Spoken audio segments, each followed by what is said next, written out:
মেয়ের বয়স 30 হয়ে গেছে? এ মা, এখনো বিয়ে হলো না? জামাই ঠিক আছে নাকি? ও মা, তো সে কি করবে না বলেছে বিয়ে? না, তেমন কিছু না। তো কি? এই বয়সে তো আমার 4 ছেলে মেয়ে হয়ে গিয়েছিল। আর আমার মেয়ে ঋতুকে দেখো, 28 হলো সবে, বড় ছেলে স্কুলে যায়, মেয়েকেও স্কুলে দিবে সামনে। কি যে করিস তোরা! নিশিটার এখনো বিয়েই হলো না। আজ আমার জেঠতুতো ভাইয়ের বিয়ে। বেশ সেজেগুজেই এসেছি আমি। বিয়ে বাড়িতে গেলাম, এইসব কথা শোনা হয়নি, এমন খুব কম হয়েছে। অনুষ্ঠানের মাঝখান থেকে বেরিয়ে এসেছি এমনও হয়েছে অনেক। চাকরি করি, বেশ ভালো স্বভাব নিয়ে চলছি এখনো। মা বাবা আমাকে নিয়ে কোনো মাথা ব্যথা নেই। মা বলে, তোর জীবন, তোর যখন যা সিদ্ধান্ত। অবশ্য এতেও মানুষের আপত্তি। সবাই আসলে মায়ের মুখের দিকে চেয়ে থাকতো, যেন মা একটা দীর্ঘশ্বাস ফেলে আর বলে, আমার মেয়েটার একটা ভালো ছেলে খুঁজে দাও না। মা সেটা করে না।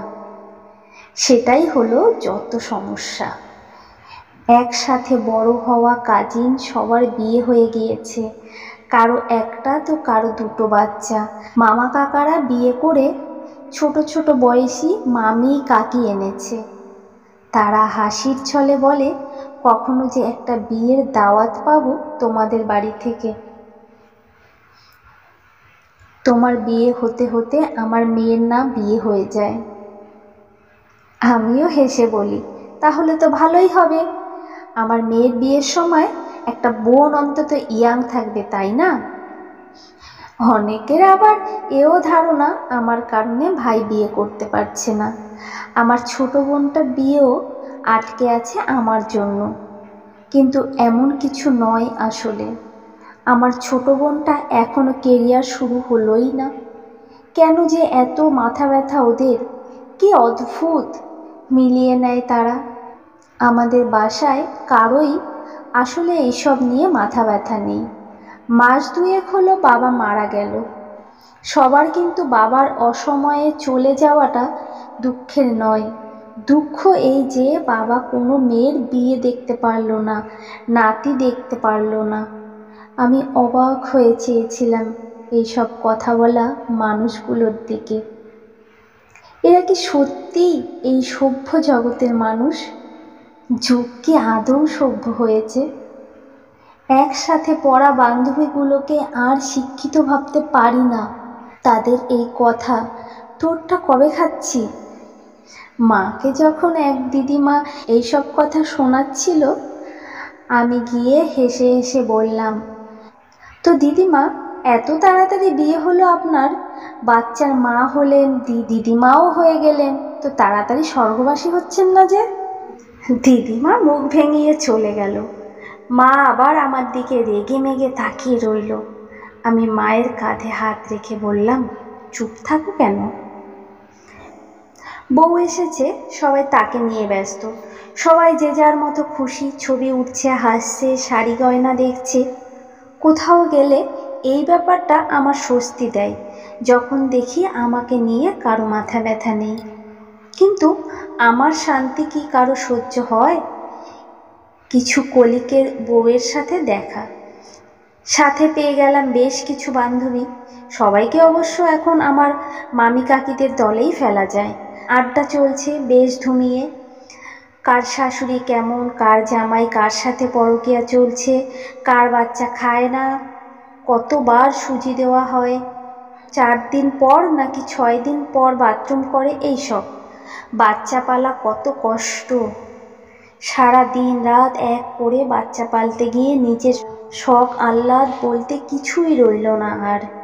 শিমু বলে উঠল, আজ আসার সময় কোনো রকমেই তো শাড়িটা পরে এসেছি। মুক্ত বাঁকা মুখে বলল, দেখ নিশি, কত দিব্যি আছে, জামাই নেই, সংসার নেই, বাচ্চার নিয়ে প্যারা নেই, এখনো কি যুবতী সেজে ঘুরে বেড়ায়। আমি চুপ করে আছি। ওরা ভাবছে এতে আমাকে আঘাত করতে পেরেছে, তাই কেউ কেউ সমবেদনার ছলে বলছে বয়স বেশি হলে বুঝছিস বেবি হতে সমস্যা। আমার এক কাকিমা তো দেরিতে বিয়ে হওয়ায় আর বাচ্চাই হলো না, অন্যজন আর এখনের ভালো ছেলে পাওয়াই দায়। ভালো স্যালারি পাওয়া ছেলেগুলো তো অনার্সের মেয়ে খোঁজে। তোর তো সেসব কবে শেষ, চাকরিও করছিস, ভগবানের নাম ধরে করে ফেল। এইবার আমি মুখ খুললাম। ভগবান মানিস তাহলে? ভগবানের ইচ্ছেই তো হয় সব। তাহলে ভগবানের ওপর বিশ্বাস রাখতে পারিস না কেন? আমার বিয়েটা ওনার ইচ্ছেতেই হচ্ছে না ভেবে নেয় না। এত কষ্ট পাওয়ার কি আছে তোদের? নাকি আমি কেন হাসি মুখে ভালো আছি সেটা তোদের কষ্ট দিচ্ছে? আমার হাসিটা খুব জ্বলে তোদের, তাই না রে? মুক্তা, তোর বিয়ে হলো কত বছর যেন? 10 বছর। দেখি বলতো, এই 10 বছর সংসারে নিজের মতো করে উচ্ছ্বাস নিয়ে বেঁচেছিলি কতদিন? ঘুরতে কখনো গিয়েছিস মনে আছে? সে বিয়ের পর নিয়ে গেল বেড়াতে, তাও পুরো দিন রাত হোটেল কাটিয়ে 3 দিনে ফিরে এলি। বছর না যেতে আবার গেলি সেরেল্যাক আর ডায়পার সামলাতে গিয়ে দেখাই হয়নি সমুদ্র তোর। আচ্ছা, তোর জামাই কি জানে তোর সারা রাত জ্যোৎস্নায় সমুদ্র পাড়ে বসে রাত কাটানোর শখ ছিল? কিংবা কোনো পাহাড়ে গাছের ডালে দোলনা বেঁধে দোল খাওয়ার ইচ্ছে ছিল? জানে? আমার হয়েছে এইসব ইচ্ছা পূরণ। সবুজের কোলে ঘুরেছি, সমুদ্রের বালিতে শামুক কুড়িয়েছি কতবার। সেসব বাদ দেয়। বলতো, 10 বছরে তোর জীবনের সবচেয়ে মেমোরেবল 10টা ঘটনা। পারবি না তো? শোন, আমার আছে প্রতি সপ্তাহে 10টা ঘটনা আমার জীবনে নিত্য নতুন করে তোলে। 10 বছরে 1000 বার ঘুরতে যাওয়া। বিশ্বাস কর, আমি খুব ভালোভাবেই ভালো আছি রে। কি শাড়ি পরেছিস? কাতান। দাম কত? 18,000 টাকা। জানিস 18,000 টাকা ইনকাম করতে কত কিছু করতে হয়? গায়ের শাড়ি নয়, টাকা জড়িয়ে যে ভাব নিচ্ছিস আমার সামনে, স্বামী দিয়েছে। কোনো মূল্য আছে কি নিজের কাছে? আমার এই সেলোয়ারের দাম 3,000 টাকা। আমার কাছে এটাই অর্জন, জামা নয়। প্রাপ্তি কোনটা জানিস? মাকে 8,000 টাকায় জামদানি দিয়েছি। তুই পেরেছিস আন্টিকে 1,000 টাকার শাড়ি দিতে নিজের টাকায়? আমি আমার সব শখ আহ্লাদ সত্যিই মিটিয়ে নিচ্ছি, যাতে আমার মধ্যে কোনো আফসোস না থাকে। বিয়ে, সংসার, বাচ্চা সামলাতে নিজেকে শেষ করে দিয়েছি এমনটাই। এতে কি হবে জানিস? তোদের মতো নিজের অপ্রাপ্তিগুলো সন্তানের গায়ে আদর্শ বলে চাপিয়ে দেব না। আমি ছেড়ে দেব তাদের নিজের মতো করে বাঁচতে।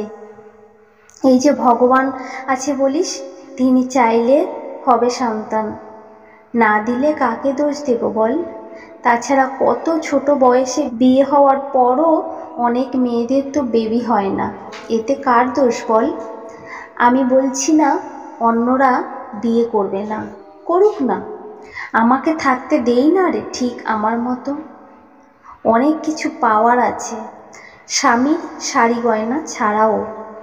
20 বছরে বিয়ে করে 40 না পেরোতেই মেয়ের বিয়ে দিয়ে মা মেয়ে দেখতে দেখতে একই রকমের শাড়ি বানিয়ে পান চিবিয়ে চিবিয়ে শ্বশুরবাড়ির ঢালা খুলে বসা আমাকে দিয়ে জাস্ট হবে না রে। 40 না পেরোতেই ছেলের বউদের সাথে সংসার খেলে নিজের অপ্রাপ্তি তাদের ইচ্ছের পথে দাঁড় করিয়ে সত্যিই আমি সার্থক মা হতে কখনো চাইব না, কখনোই না। যার সাথে জীবন কাটাবো সে প্রতিদিনের কাজ সেরে পাশ ফিরে বালিশ জড়িয়ে ঘুমাবে, আমার মনের খোঁজও নেবে না, আমাকে সম্মান করবে না, আমার মূল্যায়ন করবে না, এমন জীবনসঙ্গী চাই না রে। এমন জীবনসঙ্গী পেয়ে তোরা কতটা ভালো আছিস বল তো আমাকে? নিয়েছে কোনোদিন মনের খবর? দিয়েছে মূল্যায়ন? নাকি তুমি কি বুঝবে ওসবের এতেই থামিয়ে দিয়েছে? আমাকে সম্মান করবে, বিয়ে করে অধিকারগত বউ নয়, সমান অংশীদারের মতো মূল্যায়ন করবে, এমন কাউকে খুঁজে না পেলে থাকি না আরও 10 বছর অবিবাহিত। কি হবে তাতে? জানিস, 10 বছর ধরে শিক্ষকতা করছি।